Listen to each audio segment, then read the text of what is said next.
Hi, how are you doing today? Good. How are you? Good. Yeah. Has it sunk in yet that you're a Golden Globe winner? To be honest, no, not at all. No. I think and maybe if it arrives in the mail and I can pick it up, then I might feel something with it. But yeah, Yeah, it yeah, was really surreal. yeah. And your daughter kind of went viral for her reaction. How have you been celebrating with her and your family since? Um, we've been trying to shield her from knowing that she went viral so that she doesn't start to think that that's like a goal in life. Um, Yeah. but she just wanted to sit next to me about 2 hours before we went on. So all of that happened. Like I grabbed the chair to get her in the shot, and then I rewrote like what I was going to say if we happened to win. Like I had something prepared, and I just thought if she's going to sit next to me, then I'd want to really speak into that a little bit. So all of it was so last minute, um, and I can't. I just didn't expect that we would actually win this thing. So that was really crazy. And my wife was off to the side in her sweatpants taking pictures of us. So it was all good overall. Oh, good. Well, it was a very sweet moment. And speaking of beautiful families, I was immediately drawn into the Yi family when watching Minari, and I kind of already felt like I knew them as the film got going. How did you know, sort of, that this was the right cast to tell this semi-autobiographical story? I think I was thinking a lot about what you just said, that I wanted every member of the family to be someone you would immediately be drawn into. And I felt, for instance, Stephen Yun had that quality in Hmm. Abundance. Like he's just like that in any role he takes on. There's something so sympathetic about him. And Yoon Yo Jung and Han Ye-ri were the same way. And luckily, I knew all of them through friends of friends, so that's how they all came on Okay. board. Yeah. And so I know a lot of people have a different interpretation, sort of what the American dream is, but how would you define it?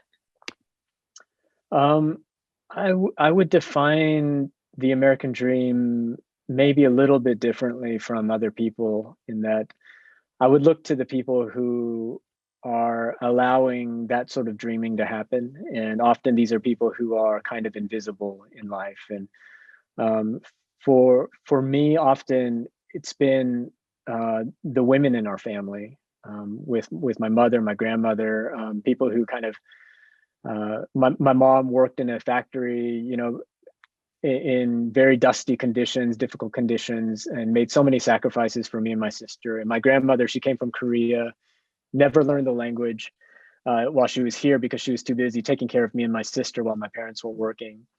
And with my dad too, he sacrificed so much for us. Um, it makes it seem as though I made it to this place just based on my own hard work, but really I'm here because of the work of so many people who did things invisibly, and to me that is really a important part of the American dream story that we might not talk about as much.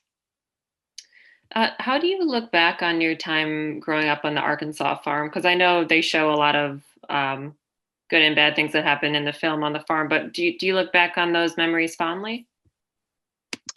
As a whole, I think I mean I look back at it fondly in the sense I look back on lots of things that were difficult in my life fondly now because they Mhm. shaped me.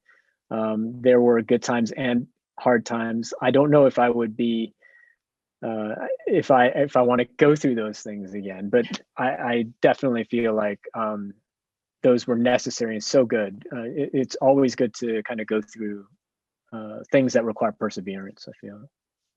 Yeah, and I feel like that may tie into my next question about sort of why and how the movie is resonating, not just with the Asian American community, but with all movie audiences. Everyone is having um, a good reaction to it or relating to it. Yeah, I don't. I'm constantly surprised by that, because I just tried to tell a personal story from my own end, and I thought Asian Americans aren't going to get this story because no one grew up on a farm in Arkansas as an Asian American. That's kind of was my perspective, but it surprised me, and I feel like it has to do with a shared sense of relationships within families, like that is something that we all understand. This Doesn't matter if you're Asian American, doesn't matter if you're growing up in the South or you're on a farm. You just understand what it means to live in a family that's going through hard times and trying to uh, people who are together and trying to love each other and trying to survive together. And especially now, I feel like we're dealing with that a lot. So I wonder if that's what's resonating with people. And I don't know. It really touches me and moves me a lot. Yeah, and so in the film, faith does play a role. They attend church together, and they have a Christian neighbor. Did faith play a big role growing up for you? Yeah, by default, I grew up in the South, and I have Korean immigrant parents. So on both ends, Christianity is a very big deal. So I kind of grew up within a Korean church and churches in the South, and it's just been a part of who I am throughout my whole life. You know, I have ebbs and flows in my faith as anyone else does, but I still come back to the idea of grace and of love and everything I feel I have in my life that is good. I I thank God for. It is an important part of my life, and that's why it's in the film. It's not me trying to work out a message or a Christian message in any way, but it's me working out my own journey. If that makes sense. Gotcha. Now, one of the breakout stars of the film is Alan Kim. He's wonderful as David. Yeah. Do you? I was wondering how closely his personality sort of matched your own as you were a young boy, and how his experiences sort of matched your own.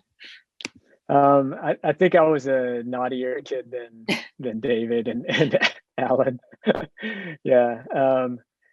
Yeah, he was really phenomenal, and I honestly worked a lot of my own daughter into that role, into the writing of that part. So if if my friends watch the film, they often remark that they kind of see semblances of my daughter in that role. So it was interesting to kind of work with the framework that this is a younger me, but injected a lot with my daughter, who Like, I see things from her perspective more and more now. and I was wondering, did you also play pranks on your grandma when you were younger, as David did? Yeah, I don't want to get into the details of those pranks. So I don't want to shame my family, but yeah, there were many pranks. Yeah, those are funny scenes. Well, congratulations on the film. I really enjoyed it, and I know all audiences are going to enjoy it. And best of luck in the rest of award season. Thank you so much, Courtney. Thanks for doing this with me. You're welcome. Thank you.